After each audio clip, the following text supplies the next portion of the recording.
Hi, I'm Jared Goldstein, and this is hard to admit, but my financial fail is that I threw out my holographic Charizard Pokemon card.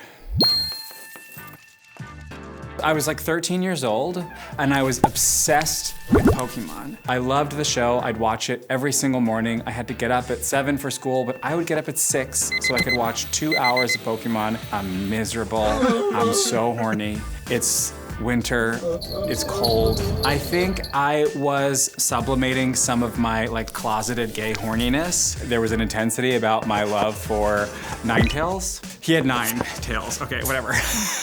I was so embarrassed that I liked Pokemon. It became like a more tolerable secret than I'm gay.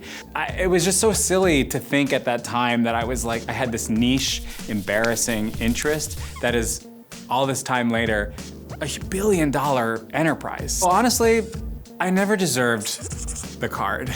I bought a deck, and nowhere on the deck were you promised a Charizard, but I wanted one. And I floated that to my mother, and she made it happen. Basically, she called the company and was like, hey, my son thought he was gonna get a Charizard and didn't. And they were like, so what? And she was like, you're gonna give him one. She does not hesitate to pick up the phone and wait on hold. She stayed on the phone with them for truly 2 weeks. And then eventually we were on vacation, and I was having a great day and a really good attitude. She sort of floated back to me that she was like, when we get back home, there's something at the house that you might not get now. I didn't know what she meant. I was like, huh? And then we got home, and then she goes in her closet, she takes out, I'll never forget, this tiny manila envelope. I open it, it is a fucking holographic Charizard card. I never really used the card. I just kind of put it into my binder and looked at it.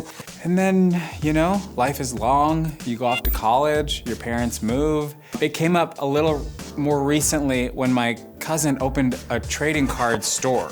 He mentioned it to her, how much it was worth and how valuable they can be. Mine wasn't first edition, so it wouldn't have been $500,000, but it would have been maybe tens of thousands of dollars. I just called my mom and I was like, do you still have my Pokemon card binder lying around somewhere? She was like, I knew I was gonna get this call, and I hate to tell you that I don't, and I cannot find it. So my mother brought Charizard into my life, and she took it away. If I had it, I'd be in Mallorca right now. I wouldn't be shooting short form videos about the Toyota Yaris I got on Craigslist.